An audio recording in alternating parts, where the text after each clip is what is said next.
As we talked a little bit about yesterday, Joe Biden releases his $6 trillion budget, and a flood of news comes in right afterwards because I'm guessing they don't want the right-wing pundits talking about it. Well, we're going to do it anyway because I don't give a fuck what the government and the mainstream media think. So we'll talk a bit about that.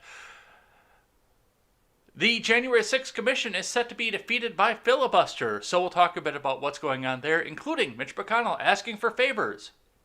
And that same mainstream media coming up and bitching about that. So we'll talk a bit about that. Hard-hitting journalism comes in as the House Plant-in-Chief. Are you ready for what they're about to cover? Stops at an ice cream stop. So we'll talk a bit about what's going on there. And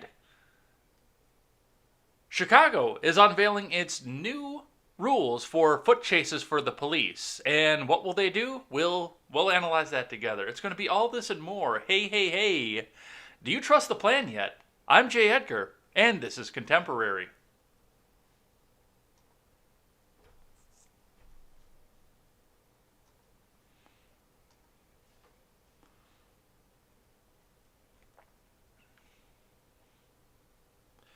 Good morning, everyone. Welcome to Contemporary. My name is Jay Edgar. Joining me, as always, is producer Pepe in studio here. My God, did they jam a bunch of shit in today. My God, I was just looking over this. Like, before I left work, I already had, 17 news stories and tabs that I wanted to cover, collated, ready to go. And then, by the time you open up the Daily Wire, see what they're talking about, and find actual green check verified stuff to corroborate that, and the Blaze and all the stuff that they did overnight. Yeah, we're at 30 already. So strap yourselves in. Plus, I have got everybody's names written down of everybody who chats in the live chat for a special thank you at the end of the show today because you guys rock. And, As long as one person watched, I would probably continue to do this because I love doing this. I love seeing you guys in the live chat, and I love it when you guys pop in on my other streams too, where I do pay more attention to the live chat. But thanks everybody, and we will get special thank yous by name at the end of the show here today. So if you're lurking today, or you see someone else lurking, you see the numbers up and you don't see enough people chatting for that, then tell them to have a message in because I want to thank them too. We might convince the Libertarian Redhead to come in here and hang out with us as well. That might be cool. Guys, let her know if you guys want to see her in here. Go over there. That is at LibertarianRed1 over on Twitter. And let her know that you want her in the live chat.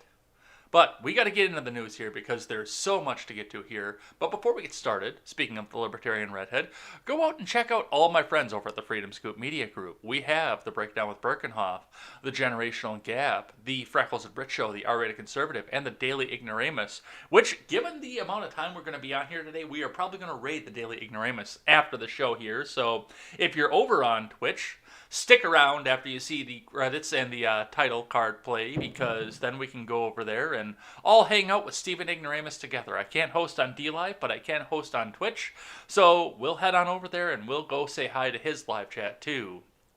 And pardon our dust, we are still under construction, but once we get back up and running, you can go over there and head on over to our webpage, check out some of our various merch and our new direct support system, and you can help us support great creators over there. So we got to finish a couple things out. I got to put an elbow into Brit to see if I can get her bio for the Freckles and Brit show, even though they're on hiatus right now. And this guy's got to get his done too. So it's going to be all that and more. Go and check that out. And let's get into finance for the morning here, starting with the Dow, which had another up day, but it didn't make another percentage point up. 141.59 points up. That is after yesterday's almost flat rise, but it looked like another one here where we got a big shoot up at the futures, and then it just kind of tumbled. I've been seeing a lot of that lately. I do have to wonder if there's some insider stuff going on in the futures that involves the government where, you know, they'll come out and say, oh yeah, no, totally, let's go buy this here, and then people look at the actual numbers and say, no, I'm not real thrilled with that, but we'll see what happens with that. And of course, we watch this every day, so we will know first when there's something that goes along and what happens there. So let's move on. Let's see what the Bitcoin's doing. Bitcoin had another drop down to $36,761 US dollars and 30 US cents on the Bitcoin, which, well, we don't know what's happening with that. It's going everywhere, but I still say that this is going to come back up, and this is not official financial advice.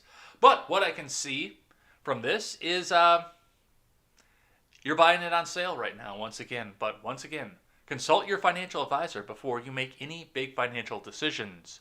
For the gas coming into Memorial Day weekend. Well, I might have to give this one a second to think here because this old HP, I might need to skip my Memorial Day festivities this weekend and go build that computer because the old HP here, she's hurting for resources. She's not happy right now. I can tell you that. 265 is your low price leader over at the Costco in Sun Prairie. We are seeing more 265s, the Woodmans, the Fleet Farm, the Quick Trip, which means I'm guessing they got supplied because they're getting hit. And these people, I wouldn't be surprised if some of them are artificially lowering their prices just to try and convince more people to go to their gas stations. We see 269, 273, 279, and we still have the one Clark in Cambria that's at 289. So we're seeing some of them go down in our area for the Memorial Day weekend. Prices may vary in your area based on gas and gas shortages. So pay attention, look at the Gas Buddy, and see what it's going to be like, especially if you're going to go and travel. All right, let's see what the finances have to say. Starting with IBD, which needs a second to think.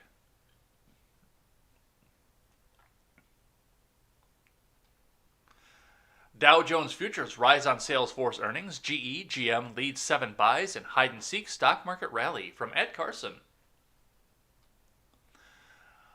The Dow Jones Futures rose modestly early Friday, along with S&P 500 Futures and NASDAQ Futures, while Bitcoin fell back again from a key level.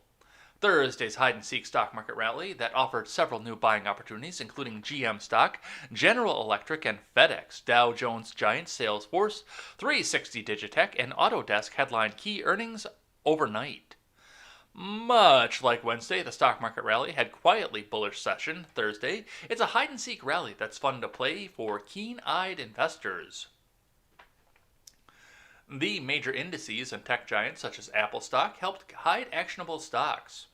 Apple, the most valuable company at $2.09 trillion, retreated Thursday with its relative strength line at 10-month lows. Microsoft, Amazon, and Google parent Alphabet, with market caps above $1.5 trillion, also fell slightly.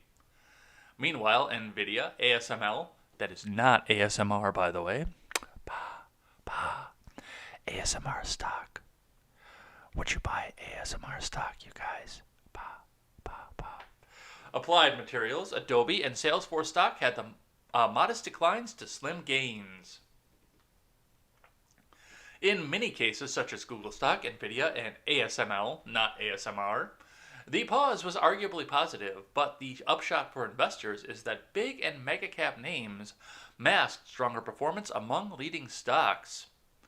Active investors could seek out and find several stocks flashing early entries for breakouts, including GM, GE, and FedEx stock, as well as TransDigm, ArcelorMittal, Albemarle, and Magna.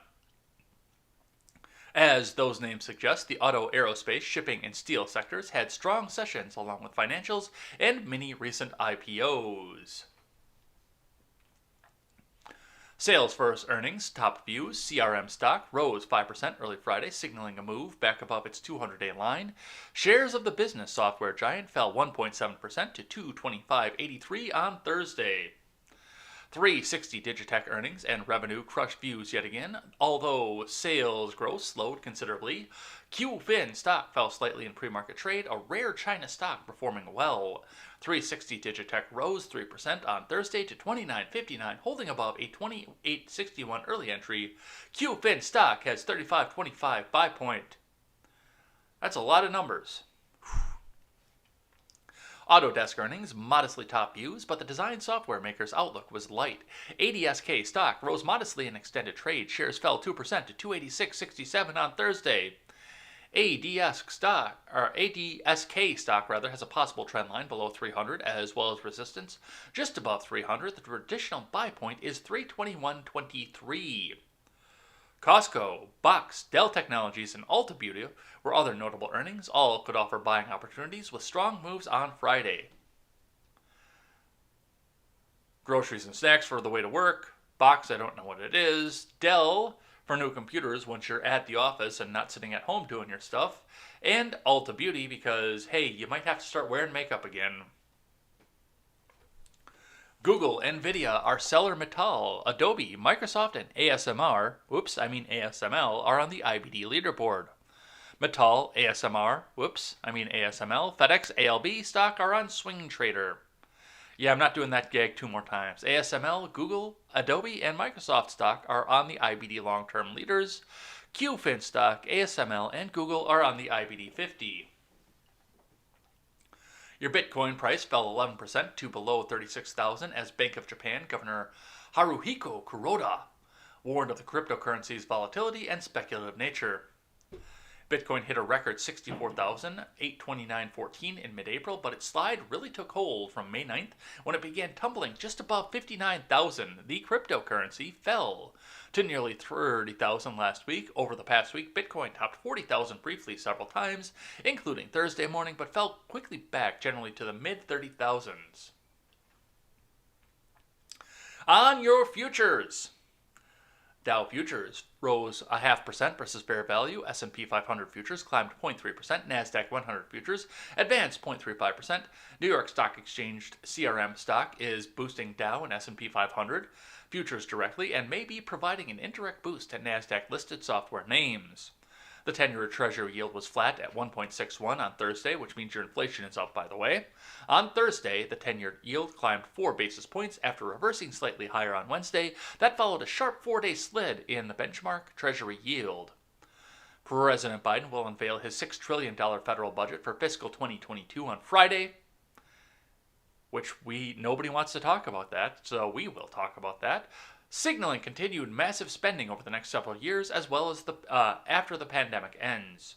Remember, overnight action in Dow futures and elsewhere doesn't necessarily translate into actual trading in the next regular stock market session. All right, let's grab one from CNBC, and then we are going to talk about said budget. So, from CNBC, Dow futures jump 170 points as stocks head for a winning week. From Hannah Mayo. Stock futures climbed on Friday and markets headed for a winning week amid growing optimism over the U.S. economy recovery following strong labor market data. Futures for the Dow Jones Industrial Average gained 168 points, or 0.5%. The futures pointed to an opening gain of about 185 points. S&P 500 futures rose 0.4%, and NASDAQ 100 futures added 0.3%. The S&P 500 is up 1.08% week to date and sits less than 1% from a record. The blue chip Dow is 0.75% higher over the same period, while the NASDAQ has gained nearly 2%. That's because they sucked last week. If you remember. Salesforce shares rose about 4% in pre-market trading after the software company's first quarter earnings beat Wall Street expectations. On its top and bottom lines, HP shares dropped 5% despite the company's better than expected second quarter results. Ford was higher once again, up 1% in pre-market on Friday. The stock is up 11% this week so far after unveiling a new electric vehicle strategy. The Dow Jones Industrial Average climbed 141.59 points on Thursday, while the S&P 500 edged 0.1% higher. The NASDAQ composite closed flat. The Dow came after first-time jobless claims fell to a new pandemic low of 406,000, according to Labor Department data. Two macro factors may be contributing to the increased confidence in that recovery today: signs of higher inflation and signs of a better job placement, Goldman Sachs Managing Director Chris Hussey said in a note. More economic data is due at 8:30 a.m. Friday. Personal income and consumer spending will be released along with the PCE, Core Price Index, closely watched by the Federal Reserve for signs of inflation. The PCE is expected to have 2.9% in April, year over year, according to economists polled by Dow Jones. Meme stocks, fueled by traders on Reddit's Wall Street Bets forum, surged on Thursday, with AMC shooting up as much as 47%. Keep in mind that everything's opening back up and people are going back to the theater too, so it's not just, we just want to go out here and this is pandemic related, we want to hold it up. That AMC actually will be looking at a general rise in their price. Shares of the movie theater chain closed 35.6% higher, while another meme stock, GameStop, gained 4.8%. AMC was up another 10% in pre-market trading on Friday. So, a lot of stuff going on in the markets here, a lot of stuff to see, and it does look like your inflation is popping back up. So, take it for what it is, look at what is going to be safe at this point, but as always, consult your financial advisor before making any financial decisions. I'm just a guy with a microphone. All right, let's get into the big news of the morning. From The Hill. Please allow ads to support our journalism. No, fuck you.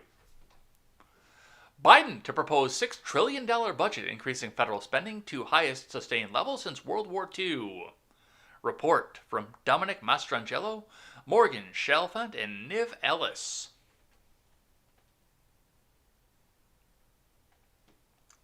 President Biden is set to propose a budget totaling $6 trillion in the coming days. The New York Times, a former newspaper, reported early Thursday, about a third higher than pre-pandemic spending levels. The proposal would contain a major investments in infrastructure, education, and healthcare, according to the Times, and bring federal spending levels to their highest sustained levels since World War II. Under the plan, documents for which were obtained by the New York Times, kind of probably in the same way they obtained the Trump tax records. No, they got these ones from Biden totally legitimately and legally. The federal government would spend $6 trillion in the 2022 fiscal year. That's just in 1 year, by the way. And spending would increase to $8.2 trillion by the year 2031. Think about that for just a second. $6 trillion with a T in 1 year. And how much people took notice of it when we spent $1.9 trillion. And I mean, this wouldn't be the first time we spent $6 trillion in a year, but that's having one time, or one-offs. There weren't one time because they kept fucking doing them, but that's having one-offs on stimulus bills. And keep in mind, we've already had another great big stimulus bill under the Biden presidency for the 2021 fiscal year. So we've already got another $1.9 trillion there. That is a buttload of money.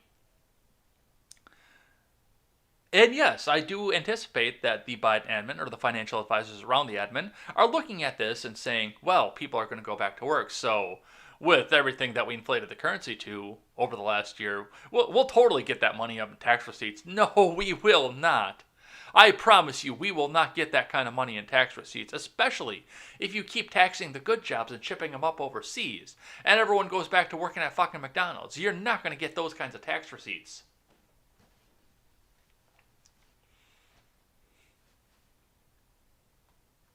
The plan demonstrates that Biden shows little interest in taming the deficit, which would remain above $1 trillion through the next decade despite an expected economic recovery.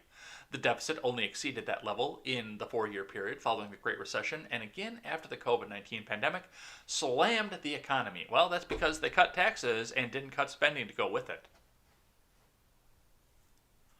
Rather than find a path to a sustainable debt, the plan would increase the country's debt burden to 117% of gross domestic product by the end of the decade, exceeding its World War II record in 2024.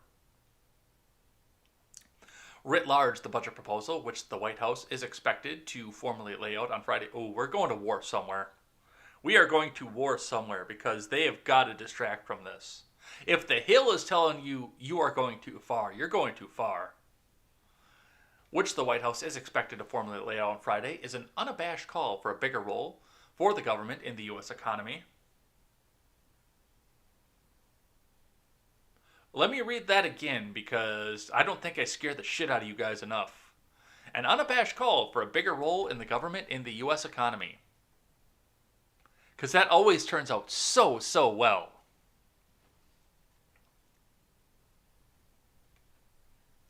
Bringing spending to a quarter of the nation's annual output, larger than any level before the pandemic. Presidential budgets are rarely passed in their exact form and therefore serve primarily as a messaging document telegraphing the administration's priorities. Let's see, this is Biden voice, so let's read this in Biden voice. Come on, man! The pandemic, man, has only made things worse. 20 million Americans, they lost their job during the pandemic. Working and middle-class Americans, Biden said during an address to Congress earlier this year. At the time, roughly 650 billionaires in America saw their net worth increase by more than $1 trillion. What? That would make them trillionaires. In the exact same period, let me say again, 650 people increased their wealth by more than $1 trillion. What? And now they're worth more than $4 trillion.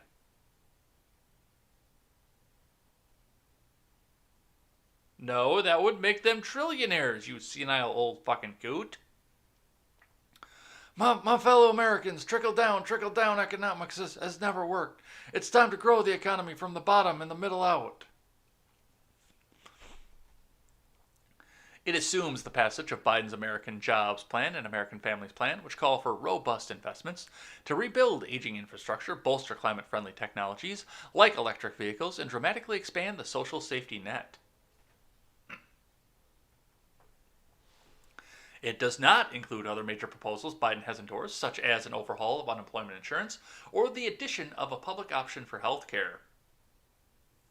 According to the Times, Biden will also propose increasing defense spending over the previous fiscal year, though the amount would decline as a share of the economy. Public option in healthcare, you mean the strategy to jack healthcare prices so high that nobody would have private insurance anymore?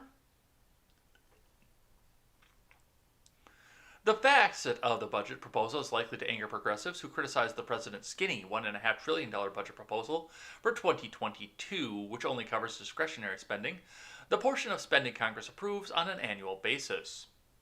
It called for $753 billion in defense spending, a slight increase over fiscal 2021 levels. In that document, he also proposed inflating domestic spending by 16% to $769 billion.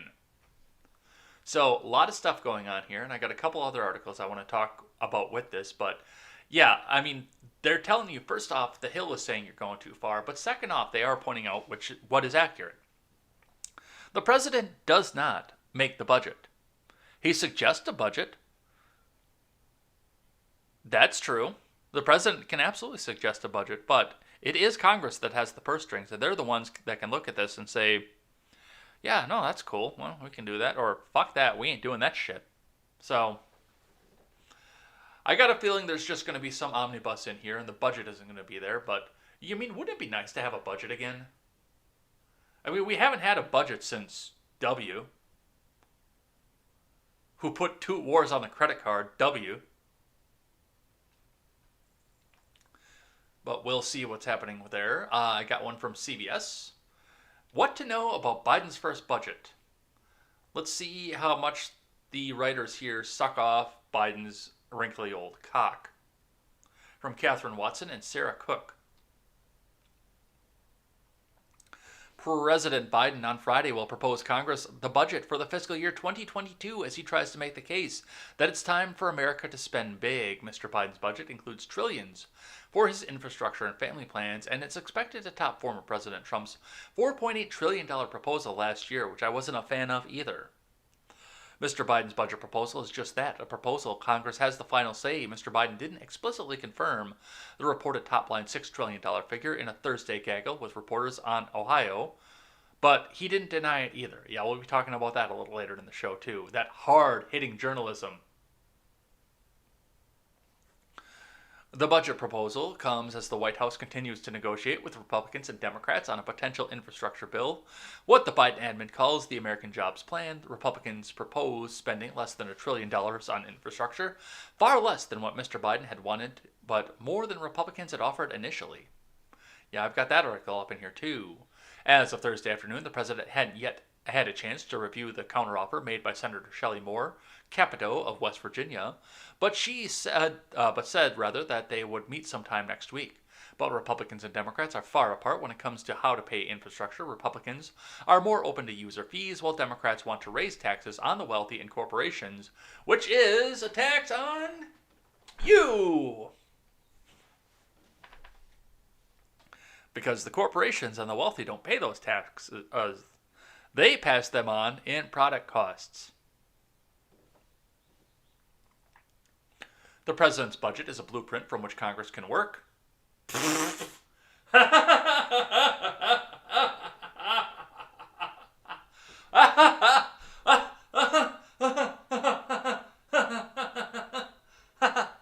They said Congress worked.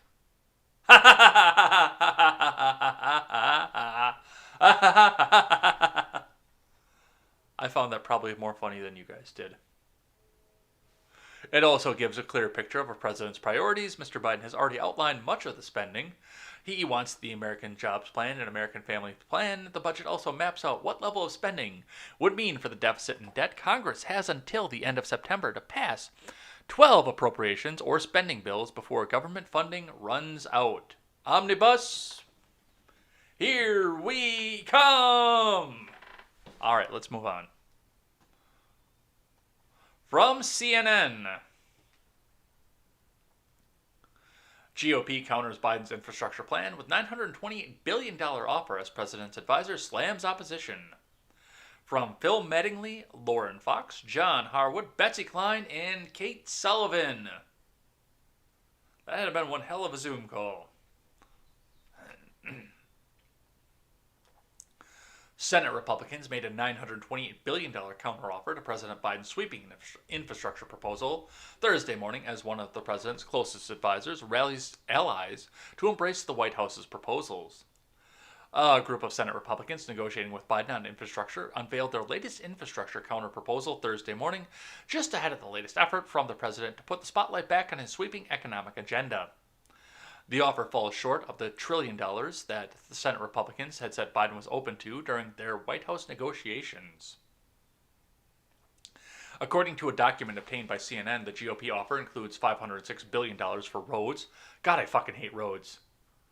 God, I fucking hate roads. Fucking roads, seriously. And major projects. $98 billion for public transit systems, $46 billion for passenger and freight rail, $21 billion for safety, $22 billion for ports and waterways, $56 billion for airports, $22 billion for Western water storage, $72 billion for water infrastructure, $65 billion for broadband infrastructure, and $20 billion for infrastructure financing. And how much are they going to skim off the top? The president said Thursday that he plans to meet with Senator Shelley Moore Capito, a West Virginia Republican who's leading the Senate GOP's negotiating team, next week about the counteroffer. I haven't had a chance to go over the details of the counteroffer made by, what's that lady's name? Capito. We're next week, and we'll see if we can move that. I'll have more to say about that at the time, Biden told reporters on the tarmac before departing for Cleveland. The GOP's counteroffers, a sign that bipartisan talks will continue, but Republicans and the White House are still far apart on new spending for infrastructure and how to pay for it all. It's unclear how much closer the two sides can get in order to reach a deal ahead of Congress's return on June 7th. So they're going to fight this back out, and we're going to wind up spending $1.9 trillion still, because childcare is infrastructure, healthcare is infrastructure, schools are infrastructure. What else did she put on there? I don't know. I have to think in Gillibrand terms, and that makes my fucking head hurt. Let's keep going. From Reuters. Biden's defense budget seeks greater China deterrence and nuclear funding, from Mike Stone. U.S. President Joe Biden's $715 billion Department of Defense budget will shift funding from old systems and help modernize the nuclear arsenal to deter China. While also developing future warfare capabilities, people familiar with the budget said the defense spending request, which will be sent to Congress on Friday, is expected to contain investments in troop readiness, space, the Pacific Deterrence Initiative, aimed at countering China's military buildup. Wait, I thought we were nixing the Space Force. In the region, and nuclear weapons technology, the people said. The budget request would buy ships, jets, and pay for maintenance and salaries, but an additional $38 billion is earmarked for defense-related programs at the Federal Bureau of Investigation, Department of Energy, and other agencies, bringing the national security budget to $753 billion, a 1.7% increase over the 2021 figure. That'll make his progressive base happy. They'll actually like it if they're, if they're having the military that they're funding go after evil Trump supporters. Trump! There will also be money to further develop and test of hypersonic weapons and other next-gen weapon systems as military aims to build capabilities to counter Russia and China. Ooh, Red Menace! President's budget requests, including those for the military, are commonly a starting point for negotiations with Congress, which ultimately decides how funds are spent. Hey, Joe. The 1980s called and they want their foreign policy back. The Pacific Deterrence Initiative, created to counter China, focuses on competition in the Indo-Pacific and aims to boost U.S. preparedness in the region through funding radars, satellites, and missile systems. To pay for this, people familiar with the shift said the Pentagon is seeking to divest some of its older equipment with higher maintenance costs, including 4 littoral combat ships, several A-10 aircraft which provide close air support to ground troops, as well as the number of KC-10 and KC-135 planes in the mid-air refueling fleets.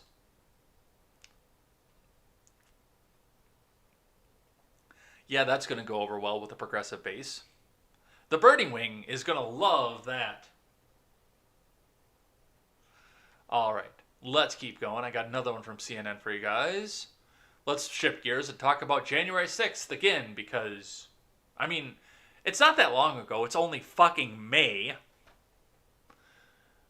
GOP plan to filibuster January 6th commission doesn't sway Manchin on changing Senate rules. I might have to skip some of these just because they might not be relevant anymore, but let's see what goes on. This is from Manu Raju and Ted Barrett.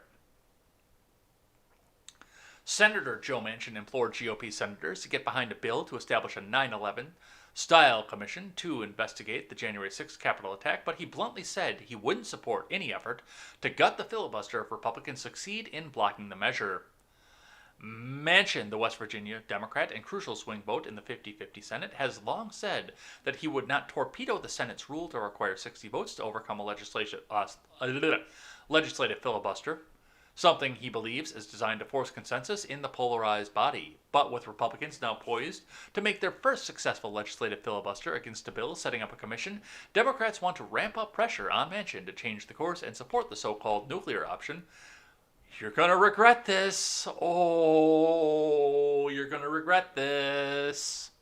That would allow them to change the filibuster rule by a simple majority vote. On Tuesday, Manchin pushed back when he asked if he would back the nuclear option to effectively blow up the filibuster and lower the 60-vote threshold if Republicans block the bill. This week, as expected. No, Manchin said, I can't take the fallout. Later in the day, Manchin said no when asked if his position over the filibuster would change over the GOP blockade. This is the long game, not the short game, Manchin said, pointing to how the 9/11 Commission took roughly a year to get established. The Senate is very deliberate.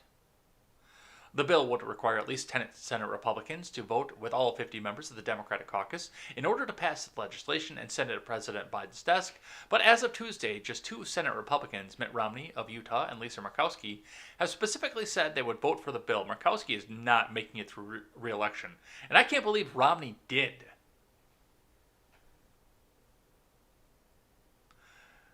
It would piss me off, said John Tester, a Democrat from Montana, when asked if a GOP filibuster would get to support invoking the nuclear option to change the filibuster rules. It would be just awful. The bill says the panel would be made up of 10 commissioners, selected evenly between the two parties, and they would have joint subpoena power to look into the January 6th attack and the influencing factors behind it. They would have to report their findings by the end of the year. Yeah, how's that 9/11 commission going?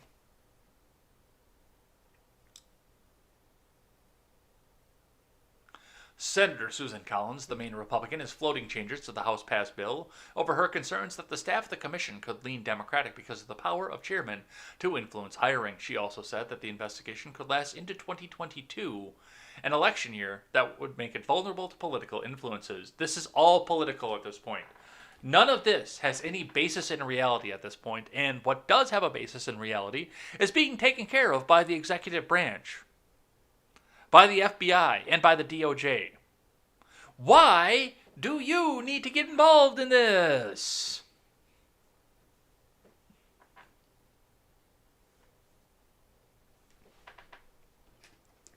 On the timing question, the House bill already has a deadline for the end of the year, but Collins has concerns about a post-report wrap-up period that could extend for 2 months beyond that. The proposal drew the ire of Senate Majority Leader Charles U. Schumer. Obviously, we'll look at any proposal, but I can't just undo the commission. One of the proposals I have heard has a separate Republican staff. You can't have a commission with 2 warring staffs. I've never seen that happen. Manchin told CNN that Schumer should accept the changes, even as the New York Democrat expressed reservations about the modifications on Tuesday. I don't think there's much concern at all because it takes away any concerns anybody would have to be against it. Unless it's pure politics. I pray to God it's not that, Manchin said. But even with those changes, getting a bill out of the Senate seems doubtful at best, given the stiff opposition from GOP leadership. I think at the heart of this recommendation by the Democrats is that they would like to continue to debate things that occurred in the past, Senate GOP leader Mitch McConnell told reporters. They would like to continue to litigate the former president into the future. And McConnell made no secret his concern that such a probe could influence the 2022 midterms when Republicans hope to regain control of both chambers of Congress. We think the American people, going forward and in the fall of 22, ought to focus on what this administration is doing to the country and what clear choices we've made to oppose most of those initiatives, McConnell said. So I think this is a purely political exercise and adds nothing to the sum total of information. Manchin called McConnell's comments extremely frustrating and disturbing. There is a lot of stuff going on here with this, especially with the fact that, yes, this is going to be influencing the election coming up. If anybody thinks it's not, you're out of your mind. And that's the reason they're doing this, because they want to drag the president through the mud, and they want to come up and say, see, look at all of his buddies. We need to get all of his buddies voted out of Congress. So we can have it all and give you parts of fucking rainbows and healthcare and all this other stuff we're not actually going to give you, but we're going to tax you for and skim off the fucking top. This is all political.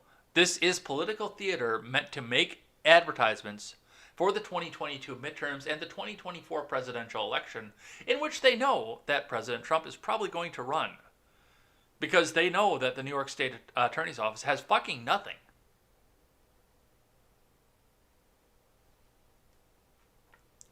But that's what we're seeing coming out of this.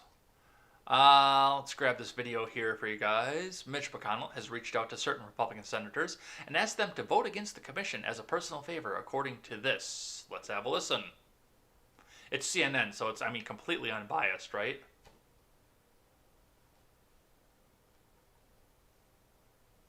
Maybe in the last 24 hours that McConnell has doubled down, started reaching out to particular senators he was afraid might be wavering, and asked them to vote against the commission, quote, as a personal favor, John.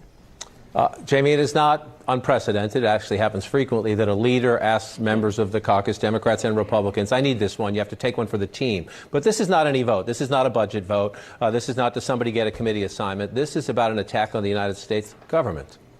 Right. Exactly right. And I'm told the senators were really caught by surprise at his using that kind of language and just how insistent he's been. One Republican source said to me, quote, no one can understand why Mitch is going to this extreme of asking for a personal favor to kill the commission. The source went on to say, how can you have an attack on the Capitol and the Republican leader is saying vote against it? The source ended by saying it is despicable. And John, our sources are suggesting that Mitch McConnell may really have been concerned that Mrs. Sicknick's visits today would sway some Republican senators. When you say he was worried about that. Yeah, and they're going to take this for whatever it's going to be. Are we on Twitch right now? It looks like it's frozen over on my end. Somebody on Twitch, give me an alert if I've got to go shut something down and fix something here. Because, I'm still on the CNN article over here. But, going back into McConnell, with McConnell,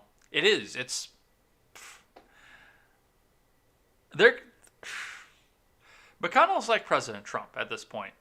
He could come out, he could cure cancer, he could fix the budget, and give us a surplus and pay off the national debt, and they would still demonize him. They would still think that he was a demon beyond demons. So, alright, then it must just be on my end. Thanks, Chilaga, for pointing that out for me. Yeah, it's stuck. Wheel of Death on my end. You guys probably can't see that anyway, but it's Wheel of Deathing over here. But yeah, looking in that, it's...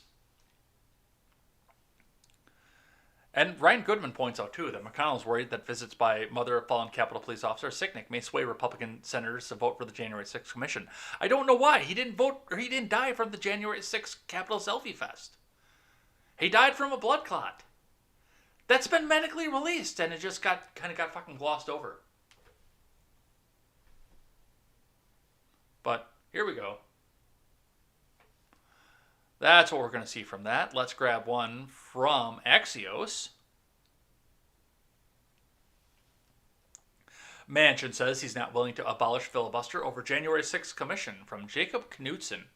They're going to keep throwing shit at him too, and they're going to make him even more unpopular. Because they're going to say, why didn't you do this, and why didn't you do this?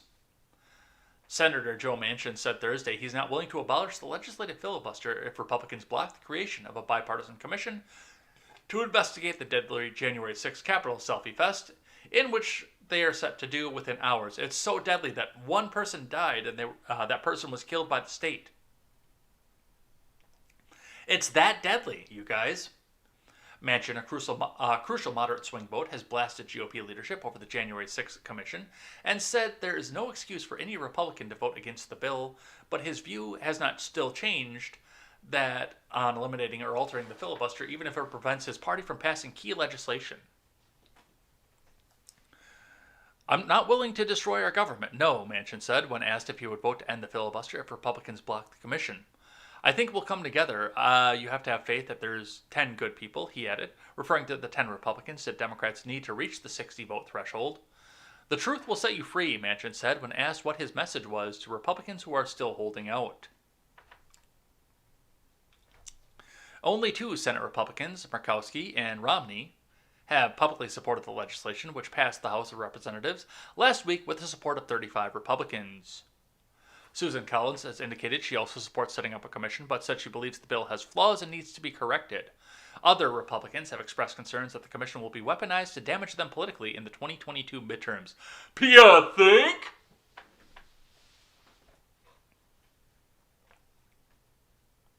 Senate Minority Leader Mitch McConnell publicly opposed the bill last week, calling it a slanted and unbalanced proposal. On Thursday, he said the Senate floor that the commission is extraneous and that Justice Department is already conducting a massive investigation. Yes, it is. But they're going to continue to go down this because this is all political. Nothing about this, what's coming out of Congress, has anything to do with justice. They have the DOJ to do that for them. They can't go back and impeach the guy the third time either. Move the fuck on. Let Merrick Garland, in all of his Merrick Garland-y fucking goodness, go and do what Merrick Garland was hired to do. You guys had such a fucking boner to get him in the government. He's in the government. Let him do what he was hired to do. But they're going to continue to do this and push this forward. Let's grab another one here. Brian Tyler Cohen tweets out, and I could not find an article to corroborate this, but Feinstein says that this is the first time she's heard about eliminating the filibuster and that no one has proposed it is a 5-alarm fire that she needs to retire, just beyond comprehension. Quote tweeting Sahil Kapoor that says, asked Feinstein if a 1-6 filibuster would motivate her to abolish the rule. I don't see us abolishing the 60-vote threshold, I don't. Would she vote to nix? This is the first time I've heard of it. No one has proposed it. No one has talked to me about it, so it's a non-issue. Coming with receipts, Cohen also says she literally released a statement about considering returning to the talking filibuster on March 19th, just 2 months ago. Senator Feinstein today released the following statement on President Biden's proposal that the Senate should consider reforming filibuster rules. There are many significant issues Congress needs to address. Just this week, we saw a union of gun violence against women, and hate crimes in the tragic shootings in Atlanta. We've tried for years to pass legislation in these areas. This month, House passed bills to improve background checks for gun purchases and reauthorize the Violence Against Women Act, among other key legislation. Ideally, the Senate can reach bipartisan agreement on those issues, as well as on a voting rights bill. But if that proves impossible, Republicans continue to abuse the filibuster by requiring cloture votes. I'm opening to changing the way the Senate filibuster rules are used. So, this is the first time anybody's proposed it to her, though. So that's what we see coming out of that. Let's grab one from CNN for you guys.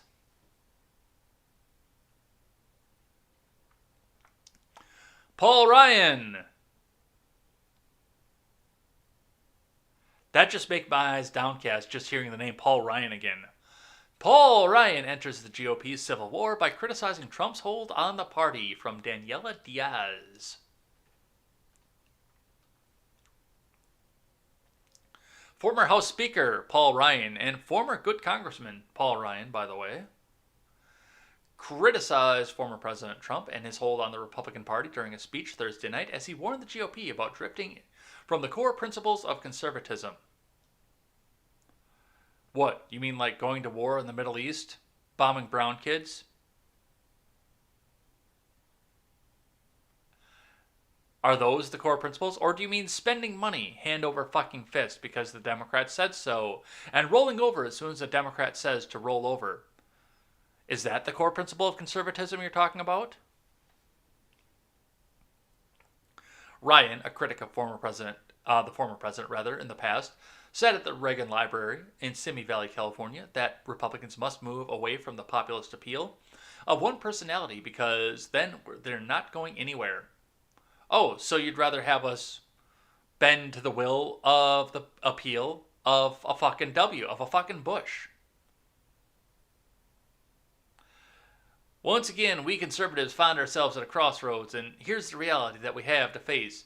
If the conservative cause depends on the populist appeal of one personality, or of second-rate imitations, then we're not going anywhere. Voters looking for Republican leaders want to see independence and metal, Ryan said. Punchbowl News was the first to report excerpts of Ryan's speech. Although Ryan didn't mention Trump by name in his criticism, the remarks by the Republicans Party in 2012 vice presidential nominee added him to a growing list of establishment Republicans who are publicly objecting to Trump's grip on the party. That's because they don't get to go out and bomb a bunch of fucking brown kids. Like-minded Republicans, including Ryan's predecessor John Boehner, have lamented the current direction of the party, which has actively rebuked and ostracized members who have taken on Trump and his brand of populist and nativist policies. Yeah, here's an idea. A government and a political party that works for the people that vote for it instead of going off and doing whatever the fuck it is that they want to do. Yeah, that's an unpopular idea. That might not get us votes, you guys. What a fucking... And I defended this guy. Because as a rep, he was actually a good rep. But once he got into that speakership role, he turned into this. A whining, simpering, fucking simp for the Democrat Party. Because the orange man is evil.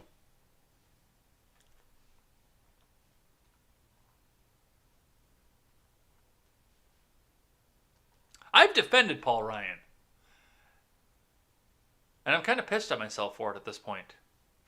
All right, let's grab another one here from NBC. Nearly a decade after Benghazi, the U.S. is quietly returning to Libya. The Biden admin is looking to reopening the U.S. Embassy in Tripoli, which has been closed since 2014, 2 years after the Benghazi attack. From Dan DeLucy. The U.S. is wading back into Libya, with the Biden admin launching a fresh diplomatic bid to pull the country out of a violent spiral and making plans to reopen the U.S. Embassy in Tripoli 7 years after it was closed. Last week, the highest-ranking U.S. diplomat to visit the country since 2014 arrived in Tripoli, and the admin has deployed a team to work out the daunting logistics of reopening the embassy, two sources familiar with the matter said. The moves are a contrast to the hands-off approach of the Trump admin, which chose not to impose the pressure on governments, including U.S. allies, that have supported proxies in Libya's civil war in blatant violations of a UN arms embargo. Fuck the Bushes, by the way. The UAE, Russia, Egypt, and Turkey have funneled weapons, cash, and tens of thousands of mercenaries to competing militias in the country's chaotic civil war, according to the UN, fueling potential terrorism in the region and a migration crisis, which refugees have been crossing the Mediterranean Sea to seek asylum in Europe.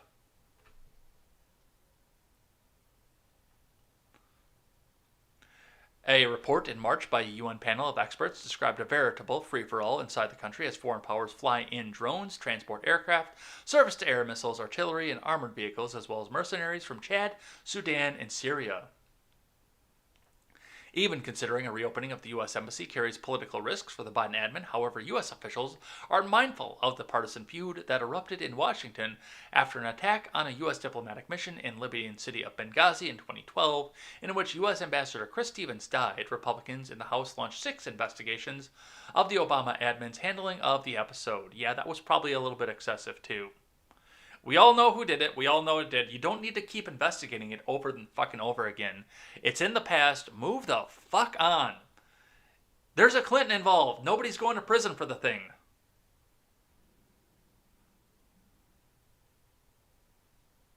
There's a big establishment government figurehead. You could, I mean, seriously, with the Benghazi thing, you could find Hillary Clinton's cell phone that says in the text messages, now, make sure that you do not send anybody out there to go out there because these are supporters of my political enemies and I want to make sure that they did. You could find that text message in Hillary Clinton's phone and nothing would happen to her. She would just fucking skate.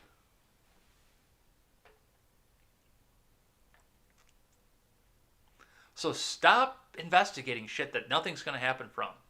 And this is a bad idea. This has got bad idea fucking written all over it. Everywhere, this has got bad idea all over it.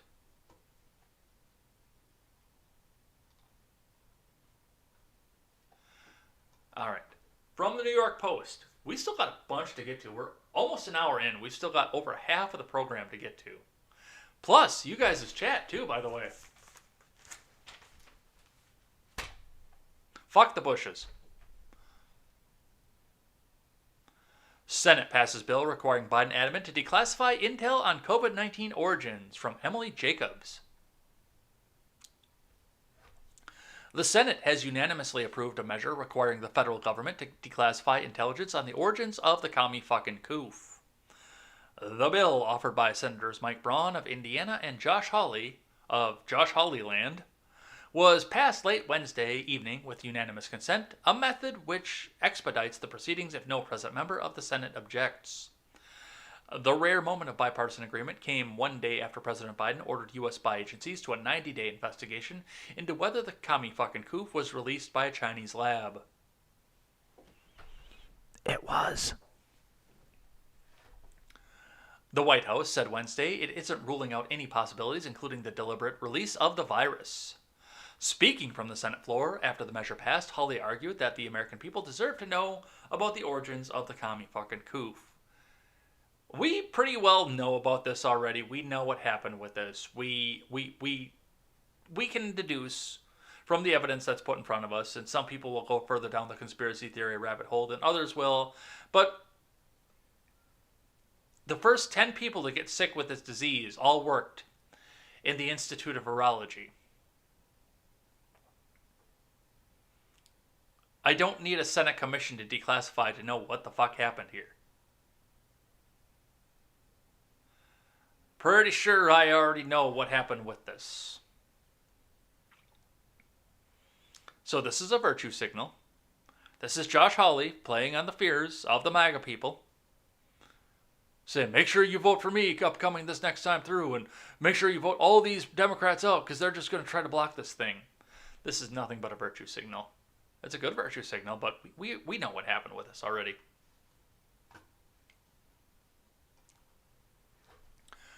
I've got a tweet for you guys here. Ah, yes, this story, this stupid fucking story. Hard-hitting journalism right here. We're going to start with a tweet from the Jewish Ginger Resistor, which I don't know what these people are resisting anymore. But anyway, in Cleveland, POTUS Biden gets chocolate chip ice cream at the Honey Hut in an impromptu visit. This might be the most Joe Biden thing ever. Let's watch this. And let's read some hard-hitting journalism. Are you really? Yeah, it's Paul Ryan's alma mater, actually. Yeah, I know. Really good guy. Yeah, I'm a Democrat, so not the best rep for me. It's so exciting to meet you. This is like a super Joe Biden. Yes, I do. Yes, I have been everything. I walked up here just to get ice cream, and Joe Biden. I'm sorry, my phone so slow. There you go. There you go. Yeah. Could you take one from me, actually? Yeah, that's the purpose of a Secret Service agent, right there. Take the fucking selfie. Thank you so much. Oh, sorry.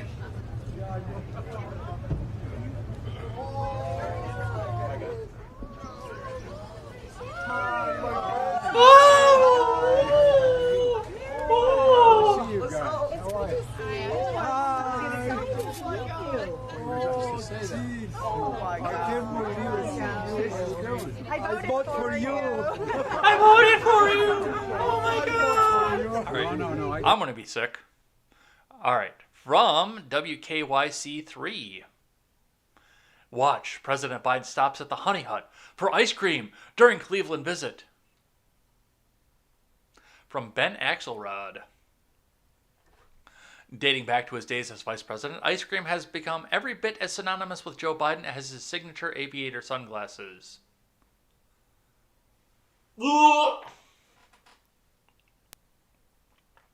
So perhaps it shouldn't come as a surprise that the president made a quick trip to Honey Hut on State Road before leaving his visit in Cleveland on Thursday afternoon. It's a good day for ice cream at the Honey... Oh, this is Psaki. She's circling back. It's a good day for ice cream at the Honey Hut, White House Press Secretary Jen Psaki wrote on Twitter when she posted a picture of Biden placing the order. According to a White House pool report, U.S. 46th president ordered chocolate chip and butter pecan and told employees to keep the change on his order.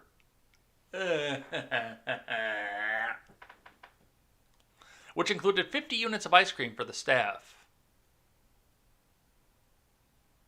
Additional social media posts also show Biden taking pictures with employees.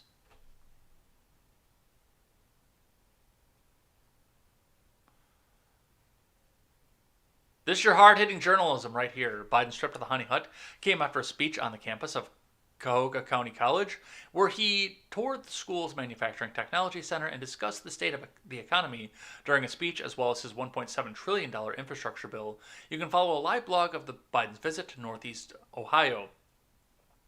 What's funny is that this is the story that made the round, and we didn't see the speech. Like, that didn't make the rounds on Twitter, but this stupid shit did. Because I'm sure that the speech was, I go, I'm a manufacturing man, and we don't need those jobs over here, man, because those jobs aren't coming back, man, and we'll move on from better stuff.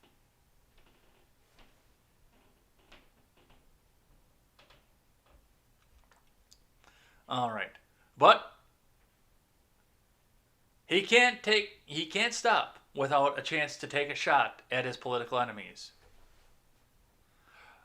From DJ Judd over on Twitter, President Biden, chocolate chip ice cream in hand. Joe Biden tells Elba Monica at Honey Hut Ice Cream, man, I can't imagine anyone voting against the establishment, establishing a commission on the greatest assault since the Civil War.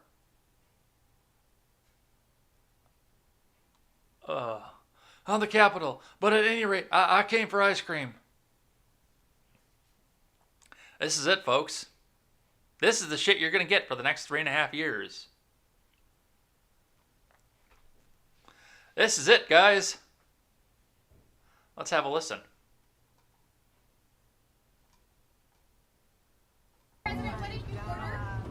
Chocolate chip. Oh, yeah. Chocolate chip. What is your message to Republicans who are prepared to block the January 6th commission? Eat some chocolate chip.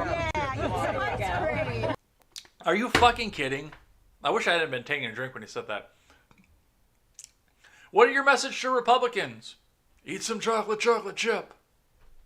Compromise and common ground on that? On the commission? I think I can't imagine anyone voting against the establishment of a commission on the greatest assault since the Civil War on the Capitol. But at any rate, I came for ice cream. That's right.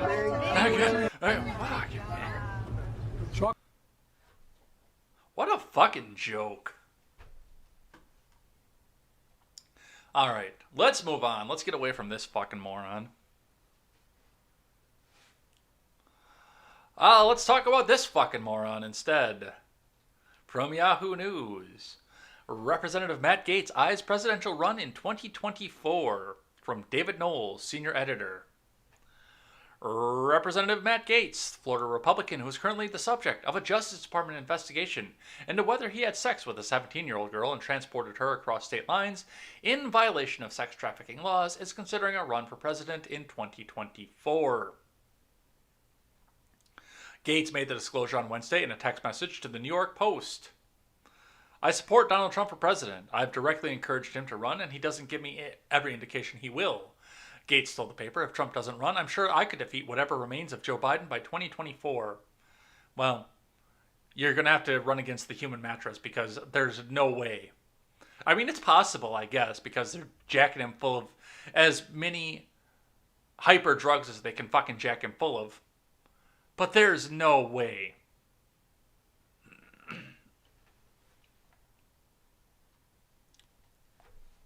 One of Trump's most vocal supporters in Congress, Gaetz has embarked on the American First speaking tour alongside Representative Marjorie Taylor Greene. Plant! That has all the hallmarks of a budding presidential campaign, albeit one that also helps lay the groundwork for Trump's possible run in 2024.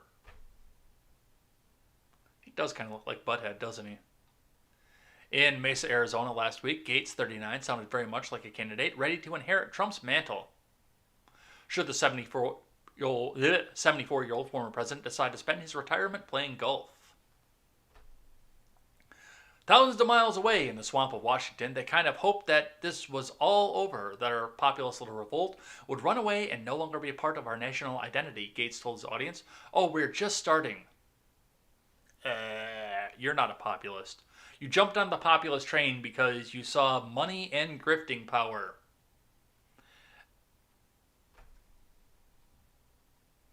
While Gaetz often presented his worldview as indistinguishable from that of Trump, his stump speech also carves out some room for him to sound like a more traditional Republican. And there it is.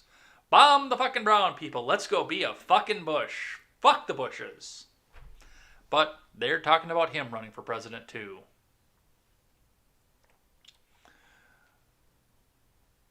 I know nothing about this next person we're going to talk about. But I know that a lot of you guys like Austin Peterson, so I figured this would be a good story for you guys. Let's get rid of this autoplay bullshit. Missouri Senate candidate Eric Schmidt says he's raised $1 million so far, from Evie Fordham.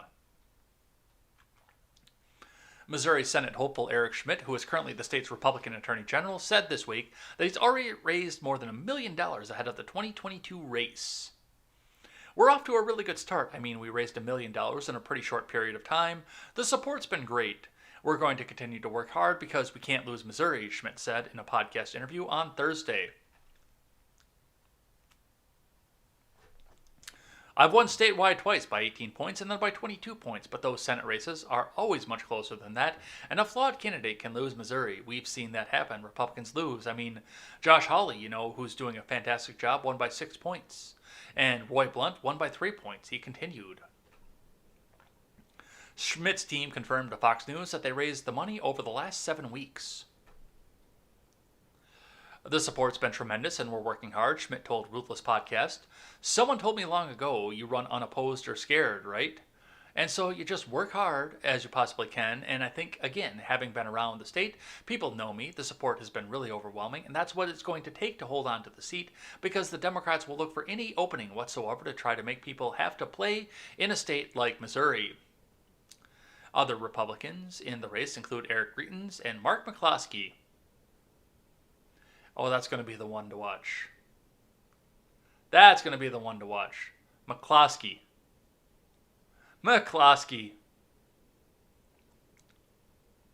Elaine sent me an article. An advertisement that she got. She screenshotted it and sent it to me on Snapchat of McCloskey's campaign begging her for a donation. And the first thing I looked at when I saw it was like, well, did you donate?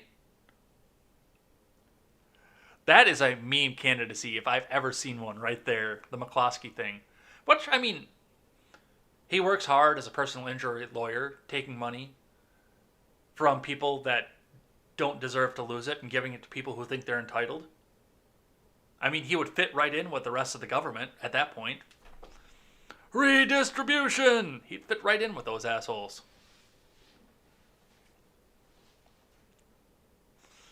Greetings was Missouri's... Greetings, Missouri... I'm starting to talk like Joe Biden, man.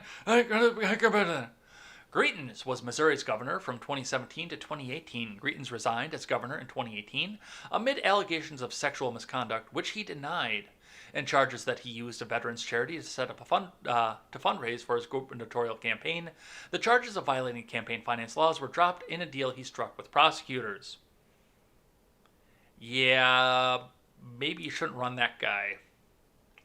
I mean, from what I understand, it was a witch hunt to go try to bring up... What was the attorney general's name? I can't think of her name right now. But the... not the AG. The city prosecutor in St. Louis. The same one that's going after the McCloskeys. That was a way for her to campaign because she said she was going to go after the guy as hard as she could.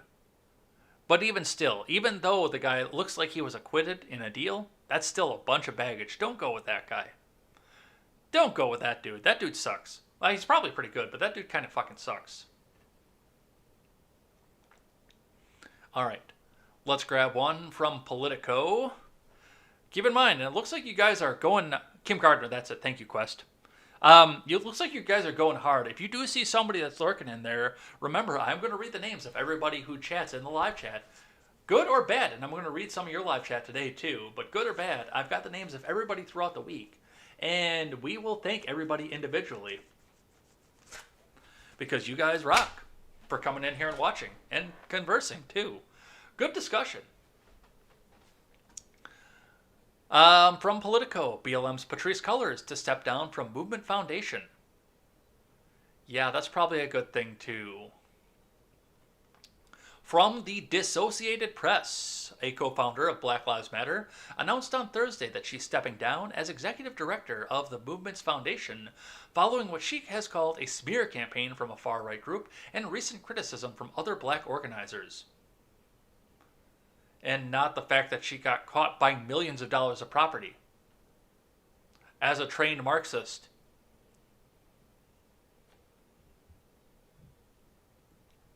Patrisse Cullors, who has been at the helm of the BLM Global Network Foundation for nearly 6 years, said she's leaving to focus on other projects. Real estate development, maybe? Including an upcoming release of her second book and a multi-year TV development deal with Warner Brothers. Her last day with the foundation is on Friday. I've created the infrastructure and the support and the necessary bones and foundation so that I can leave, Cullors told the Associated Press. It feels like the time is right. Yeah, the time when you got caught. Cullors' departure follows a massive surge in support and political influence in the U.S. and around the world for the BLM movement, which was established nearly 8 years ago in response to injustice against black Americans. No, it was established as a fucking grift where people could come back and bring in money so they could sell merchandise and advertise and put pressure on the government that didn't need to be pressured and redistribute more wealth.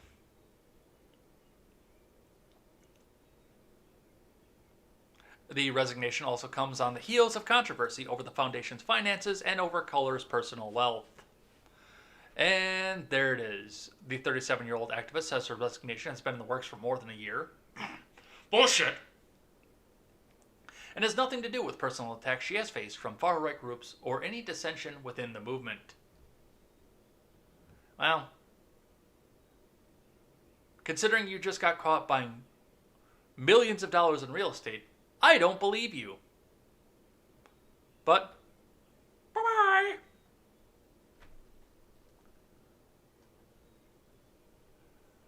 All right, let's grab one from the New York Post.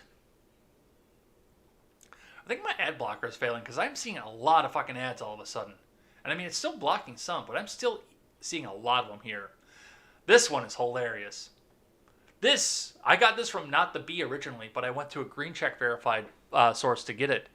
Because I didn't believe it was from Not the Bee. I didn't believe this was true until I went through and saw it from CNN, Washington Post, and the article that I chose to use, the New York Post. But everyone has talked about this, and it's hilarious. Atlanta Councilman Antonio Brown, who voted to defund the police, has car stolen.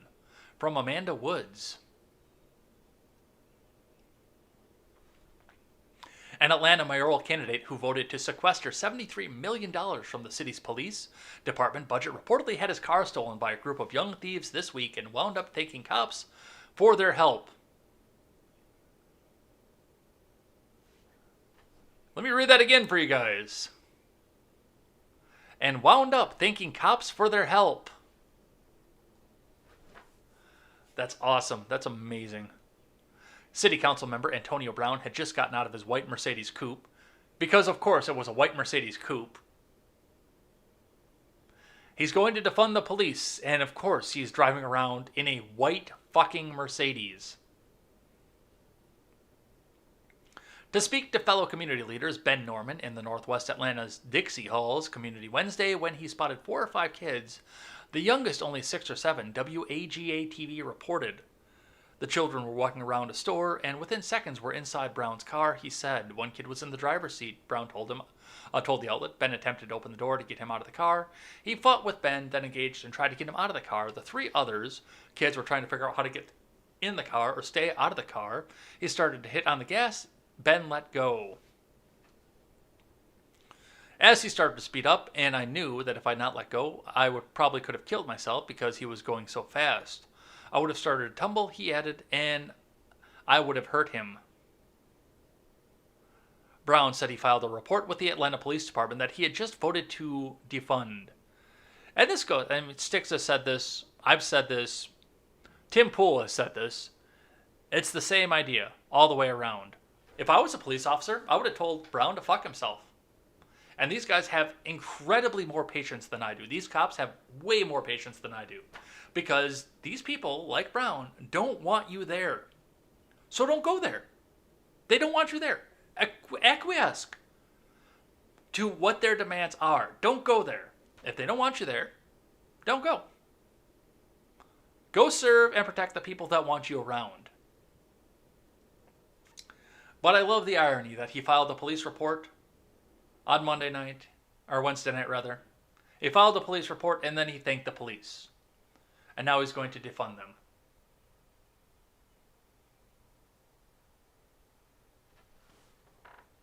All right. Let's grab another one here from the Daily Mail. Sorry for the eye aids of the Daily Mail. Chicago unveils new foot chase policy following fatal police shootings of Adam Toledo and Anthony Alvarez. Cops are banned from giving chase for minor traffic violations and must not separate from partners. Anybody got any popcorn?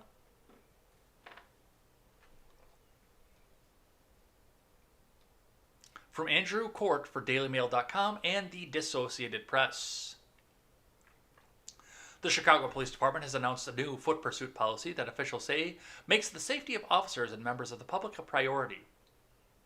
The new policy, revealed on Wednesday, comes in the wake of chases that ended with the cops shooting and killing Adam Toledo and Anthony Alvarez.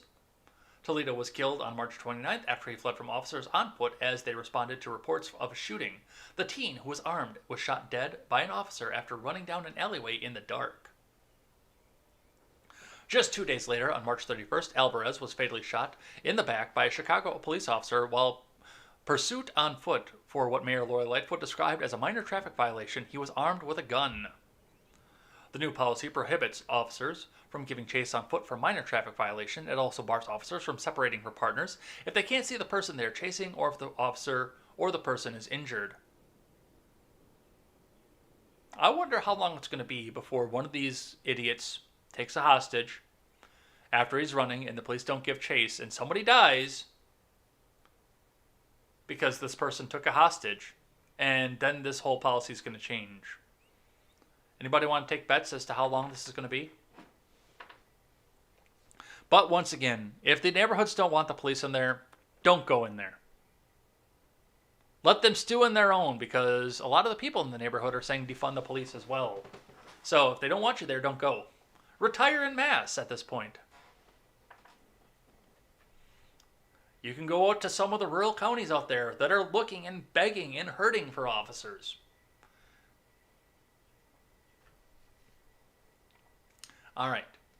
I got this one here from Slate that I thought that you guys would enjoy, because I have to wonder where this is going to go here. Now, I understand where there are police officers that use too much force, and I understand that we have way too many laws that police need to enforce. But I also understand that these people are putting themselves into harm's way to try to stop, disarm murders, hostage situations, SWAT situations, stuff like that. They are going into harm's way to come out and do this kind of stuff. And sometimes you do have to make that split-second decision. And sometimes that split-second decision is wrong. I'm not going to lie that sometimes that split-second decision is wrong. Adam Toledo should be alive today. I understand why he got shot, but he should be alive today. That officer needs to be removed from the force, in spite of the fact that, yes, Toledo was shooting guns at cars as they were driving by.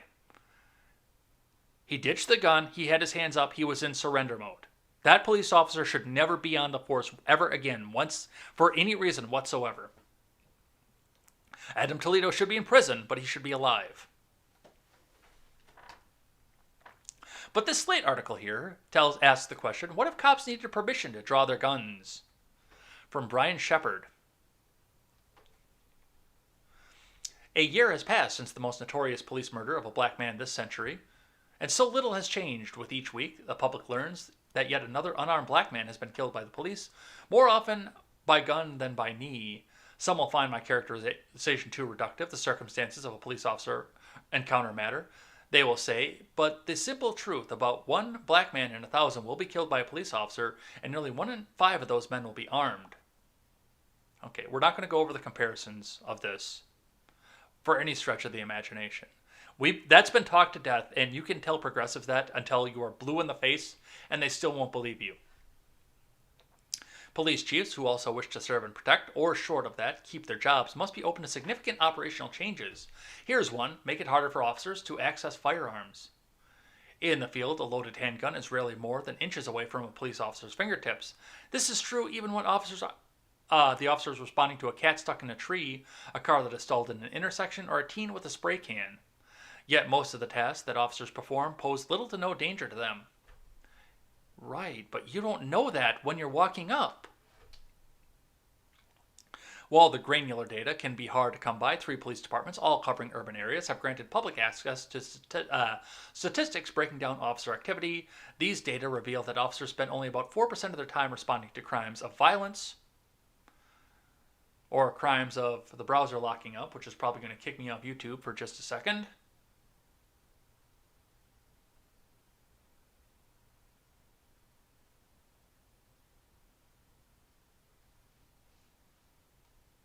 Well, I can catch up on live chat.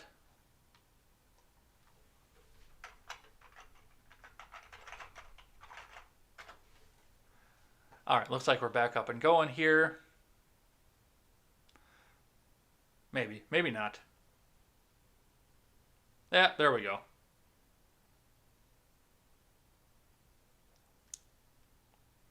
All right, anyway.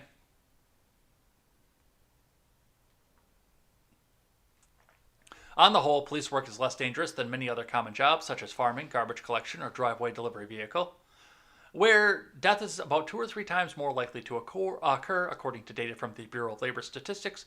In 2020, garbage collectors experienced 34 deaths per 100,000 workers, delivery drivers 27, farmers 26 deaths, and police officers 14.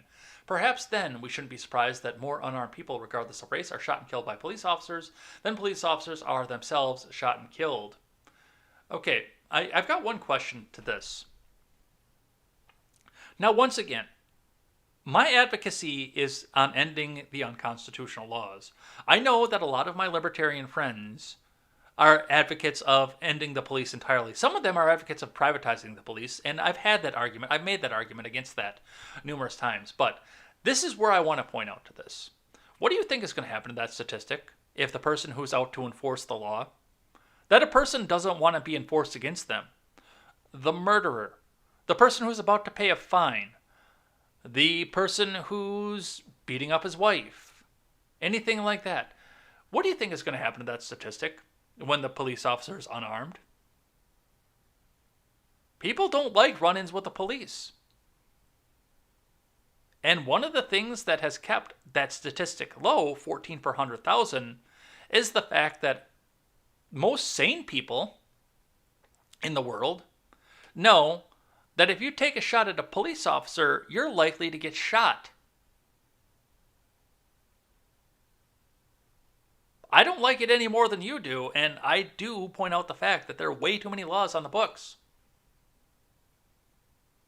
There are way too many laws on the books. And if you repealed some of them, you wouldn't have to have as many police officers, which would mean, ding, ding, ding, fewer police interactions. But this is dangerous. This is a person from Slate who wants to see a bunch of dead fucking cops. Fuck this guy. All right. Going back to Chicago for a second. From Fox 32 Chicago. Steven is on, but you're staying here. He doesn't start for another 15 minutes, I thought. Oh well. We will go ahead and rate him as we're done here, because we're almost done. Mayor Lightfoot sued for only giving anniversary interviews to journalists of color from Fox 32 digital staff. Those of you on Twitch, stick with Twitch and we'll go over to the Daily Ignoramus afterwards. And I do hope that you guys will stick with there and go hang out with my friend as well.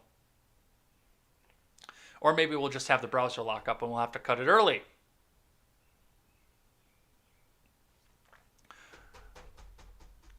Don't worry, old HP. You're almost done. It's almost time to retire.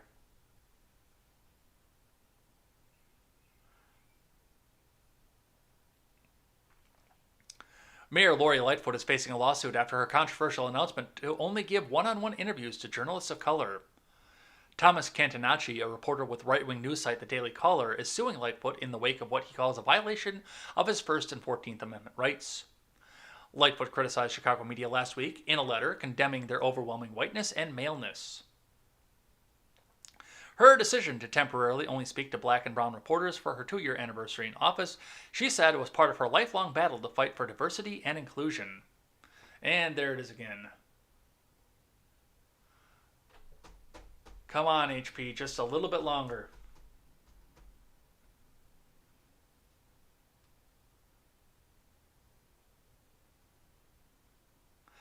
I'm looking at the absence of diversity across City Hall, press corps, and other newsrooms. Sadly, it does not appear that many media institutions over Chicago have caught on and truly have not embraced this moment, she wrote. I've been struck since my first day on the campaign trail back in 2018 in the overwhelming whiteness and maleness of Chicago media outlets, editorial boards, and political press corps, and yes, City Hall press corps specifically.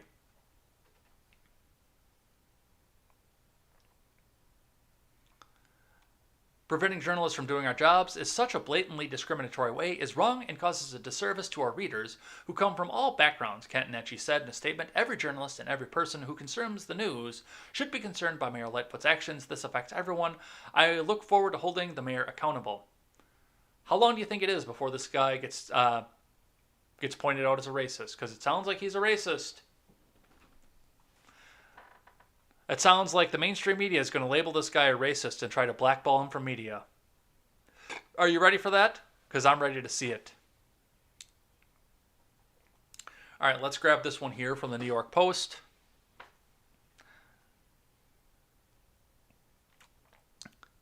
If this keeps up like this, we are going to cut out early because I got just a few left.